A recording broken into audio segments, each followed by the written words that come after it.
Salut à toi qui veut reprendre le contrôle de ta vie, ici c'est Zenrela et dans cette vidéo je voulais te parler d'un sujet qui m'est cher, proche et dans lequel je reconnais, mais je reconnais surtout ma chance quand moi j'ai vécu ça. Je t'explique, je vais te parler d'immigration. L'immigration, il y en a pas mal en Belgique. Moi j'ai eu énormément d'amis quand j'étais jeune qui étaient d'origine arabe parce qu'ils étaient comme moi, même eux ils sont nés en Belgique, de parents nés en Belgique. Donc ils étaient vraiment génération en génération.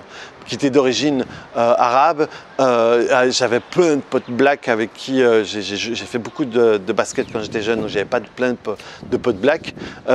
J'ai même été manager d'un groupe de rap où c'était 9 blacks et un arabe. Donc moi j'étais là, le petit blanc au milieu de tout ça, c'était toujours rigolo. Et ici au Pérou, il y a beaucoup d'immigration parce qu'il y a beaucoup de Vénézuéliens qui sont partis du Venezuela et qui sont venus ici. Et les Péruviens aussi ont beaucoup immigré en Espagne et tout ça. Et il y a un truc sur les migrants, c'est qu'ils arrivent parfois dans des endroits où ils ne sont pas bien accueillis. Hein, et malgré toutes les bêtises qu'on peut voir. Mais donc, souvent, ils n'ont pas envie d'être là. Ils n'ont pas spécialement envie d'être là. Il y a des réfugiés économiques, hein, des gens qui viennent pour avoir une meilleure vie. Mais s'ils viennent pour avoir une meilleure vie, c'est parce que la vie où ils étaient leur convenait plus. Mais il y a tous ces gens qui ont fui. Moi, mes parents ont fui je dis fui parce que je suis belge, ont fui la dictature. Les Syriens, tous les Syriens, tous les Irakiens, tous les Afghans qui arrivent en Belgique, j'ai arrêté de m'énerver là-dessus, quoi, hein, mais je me suis beaucoup énervé sur les Belges qui disaient ouais, c'est pour notre système social. Non, c'est parce qu'on a détruit leur pays et que c'est ou me barrer ou mourir, quoi. Mais bref, c'est pas ça que je voulais dire. Moi, j'ai eu une chance avec tout ça, c'est que moi, je viens de parents révolutionnaires et il y a des trucs que m'ont appris mes parents. Mes parents, c'est plus ma mère, moi, qui m'a éduqué. Et même si elle me parlait des histoires de mon père, mais c'était toujours par le biais de ma mère. Et pour faire court, moi, j'ai pas de drapeau. Ça veut dire que moi, je suis pas patriote, j'appartiens pas à un pays. Le seul truc auquel je pourrais avoir une sensation d'appartenance, c'est le fait d'être latinos. C'est un truc dans lequel j'aime bien appartenir. Mais j'ai pas de drapeau, j'ai pas de religion, j'ai pas de patrie. Mais pour moi, c'est un plus, c'est pas un manque. Et je me souviens quand j'avais mes potes arabes, mais surtout mes potes arabes, qui allaient au bled un mois en vacances, eh bien, je voyais bien que ils n'étaient pas chez eux en Belgique, on ne les traitait pas comme Belges, c'était toujours l'étranger, ils étaient toujours vus comme ça. Et quand ils allaient au bled, ben, ils n'étaient pas reconnus comme arabes, que ce soit marocains, algériens ou quoi que ce soit. En Belgique et dans l'endroit où je vivais, c'était beaucoup plus des Marocains et encore plus des Rifs et tout ça. Mais donc là-bas, ils n'étaient pas reconnus comme tels. Et donc, ils étaient étrangers partout. Moi, j'avais pas le même truc parce que j'ai pas été au Chili avant mes 15 ans et j'y allais pas beaucoup. Et effectivement, au Chili, on s'est moqué 2-3 fois parce que j'avais un accent, mais j'avais pas ce... C'était cool de parler de patrie. C'était cool de ne pas m'emmerder avec tout ça. Et moi, je les voyais, eux, le cul entre deux chaises, comme ça, en disant « mais je suis ni l'un ni l'autre et je voudrais appartenir ». Il y avait une envie d'appartenir. Certains qui auraient voulu se sentir belges et se sentent belges, mais ne pourront jamais l'être parce qu'ils sont basanés. Et moi, j'avais cette facilité aussi. Je m'appelle René, je suis blanc et donc forcément, c'était beaucoup plus facile pour moi. Hein, quoi qu'on en dise, c'est beaucoup plus facile quand on est blanc que quand on est basané, voire très basané. Et donc j'avais la chance, grâce à l'éducation de ma mère, de ne pas sentir ce cul entre deux chaises, mais au contraire, j'avais deux chaises et je pouvais choisir celle que je voulais et m'asseoir où j'avais envie. Ce qui fait que moi aujourd'hui, je pourrais quitter la Belgique. J'aime beaucoup la Belgique et je pourrais très facilement quitter la Belgique et aller ailleurs parce que chez moi, c'est là où moi j'ai envie d'être. C'est pas là où sont mes racines, mes si, ma terre, mon truc, ma religion. Non, ça je m'en bats les couilles. Je suis chez moi là où j'ai envie d'être. Et mon fils, lui dit ouais, moi j'ai deux maisons. J'ai ma maison en Belgique et j'ai ma maison au Pérou. Mais on lui dit jamais tu es belge ou tu es péruvien. Il n'y a jamais ce genre d'identité. Tu es ce que tu as envie d'être. Et tu vas te sentir bien là où tu as envie de te sentir bien. Et pouvoir être ce que tu veux, quoi que l'autre veuille. Moi, les seuls moments où je me sens belge, c'est en face des Français, parce que les Français se sont beaucoup moqués des Belges. Et alors j'avais une comme ça, je dis ouais, je suis belge, quoi. Et alors et en Belgique, par contre, j'utilisais le truc plutôt chilien juste pour me dire, ben voilà, je suis un peu exotique, c'est le genre de truc que j'utilisais avant. Mais donc pour moi, c'était un avantage. C'était deux chaises et à aucun moment je me sentais le cul entre deux chaises. Mais donc le problème, c'est quand tu es dans la place de l'étranger, où moi, malgré ma gueule et mon prénom, ça m'est arrivé, mais vachement moins que tous mes potes beaucoup plus typés. Et j'expliquais à ma femme en Belgique, ma femme est vraiment typée, vous avez vu mon fils, il est beaucoup plus basané que moi. Donc, ma femme, j'explique, oui, mais toi, tu as de la chance parce que toi, en Belgique, tu es encore exotique. Tu n'es pas arabe, tu n'es pas noir, tu n'es pas irakien, tu ne viens pas de ce côté-là, tu vas de ce côté-là. Et donc, d'un coup, il y a encore un côté sympathique. Ce qui est différent en Espagne, où tous les Sud-Américains qui arrivent en Espagne sont traités comme en Belgique et en France vont être plutôt traités les Africains. Et le truc, c'est que quand tu es traité comme ça, comme l'étranger, comme tu n'as pas le droit de, dès que tu vas t'identifier à ça, c'est foutu.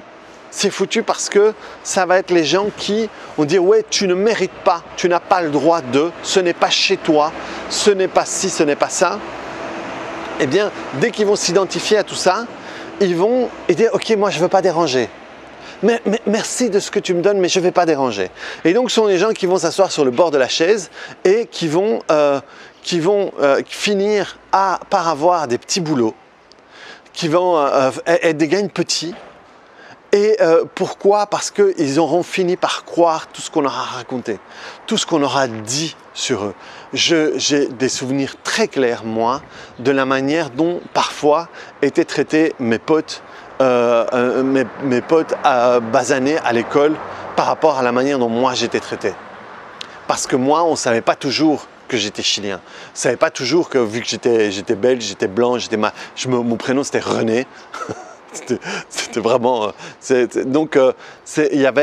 moi, je sais que j'étais mieux traité, ou en tout cas moins mal traité quand je faisais des conneries que mes potes. Et qu'on allait plus rapidement les mettre, eux, sur une voie de garage que moi. Et donc, quand on te met sur une voie de garage et tu termines par croire que c'est ta place, eh bien, après, quand tu vas te développer dans un endroit limité.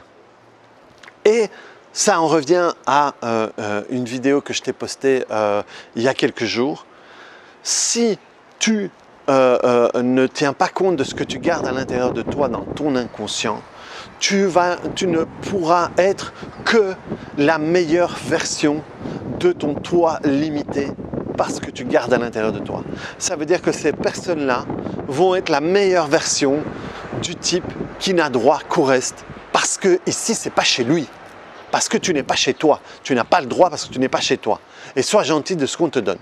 Donc à partir du moment où ils vont fonctionner comme ça, hein, et ils vont rester dans l'étranger de service, ou par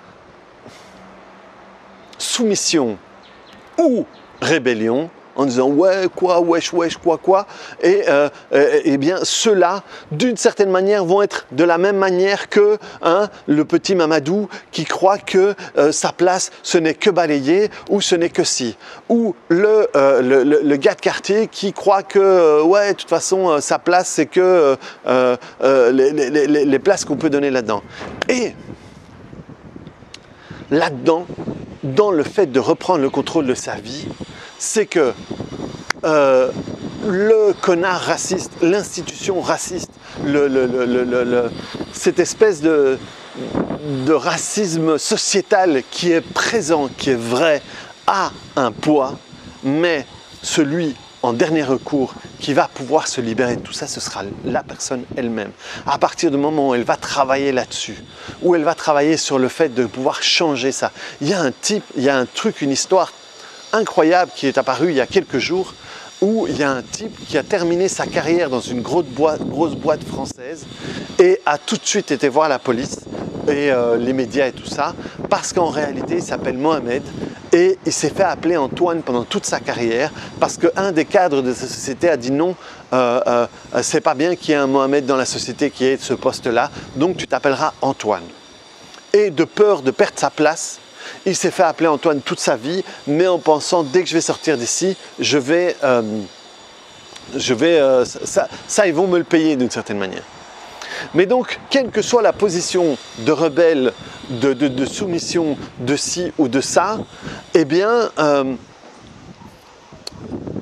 dès que tu vas pouvoir te libérer de tout ça, tu vas pouvoir exister différemment par rapport à toi, par rapport à tes capacités, quand tu te seras libéré de tout ça.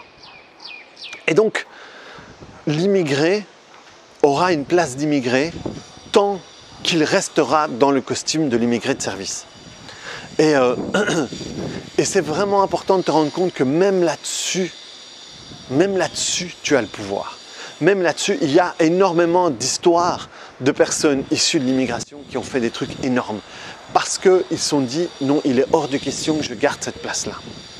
Et donc, je parle souvent de la femme battue, de le mec trompé, de la personne harcelée ou quoi que ce soit. C'est la même chose. C'est la même chose. Prendre l'identité de l'immigré, prendre l'identité de l'étranger de service, prendre l'identité de truc, quel que soit le nombre de fois où on te l'a fait, ça va être ta responsabilité à toi de pouvoir sortir de là, sortir de la partie qui ne t'aide pas à grandir là-dedans. Ça veut dire que tu peux garder tu peux avoir l'étendard d'être un immigré, d'être un étranger, parce que pour toi c'est important. C'est juste que ne pas te mettre dans la case où les autres voudraient te voir. Finalement, c'est ça. Si l'autre veut te voir dans cette case-là, ben ne te mets pas dans cette case. Même si parfois c'est par rébellion que tu y vas quand même en disant « ouais, moi j'y vais quand même, je m'en fous ». Le problème, c'est qu'au bout du compte, tu te retrouves là-dedans. Donc, c'est fou à quel point…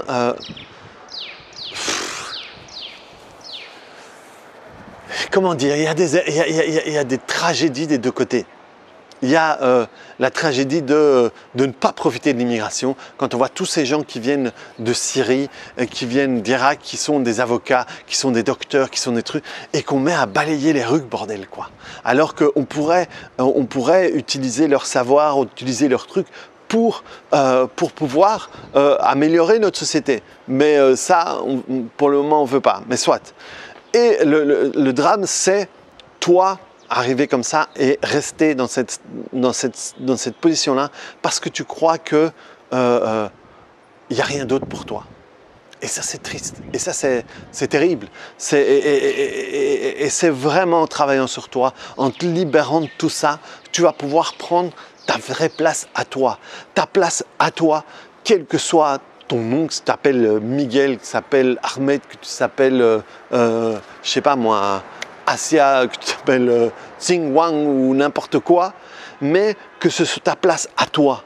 Pas parce que tu as telle nationalité, mais juste à toi. La place que toi tu veux prendre parce que c'est ta place. C'est celle où toi tu te sens bien à ce moment-là, quoi. Donc voilà, c'est important parce que tout ce que je te dis dans toutes mes vidéos, eh bien, c'est aussi un truc qui va s'appliquer à l'immigré. Donc voilà, et l'immigré, d'où qu'il vienne, quel qu'il soit, eh bien, il est fait comme toi. Il a des programmes, des fois des programmes de merde, des fois des bons programmes, et ça change rien, quel qu'il soit. Le pire, c'est quand tu te vois comme tu restes dans la position où on veut te voir et où tu continues à regarder la personne dans une image prédéfinie, où tu vas l'esclaver parce qu'il a un nom, parce qu'il a une religion, parce qu'il a un drapeau. Et toi, ça va t'empêcher de pouvoir apprendre de cette personne-là. Et enfin, de toutes les manières, voilà, de toutes les façons, ça n'a aucun sens. Ce qui est important, ce que je voulais dire ici, c'est important si tu es immigré et que tu as cette sensation d'être le cul entre deux chaises, bosse sur toi pour te libérer et de te dire que tu peux changer de chaise autant de fois que tu veux, que tu as toutes les chaises, que tu peux même mettre une troisième et que tu n'es pas limité à ça, sauf si tu décides d'être limité par rapport à tout ça. Donc voilà, reprends le contrôle de ta vie, clique sur le bouton GA, parle-moi de ta vie, toi en tant qu'immigré, si tu as vécu ce genre de choses-là, ou si tu as vu d'autres vivre ce genre de choses. Et on se revoit dans une vidéo. Allez, à plus, ciao!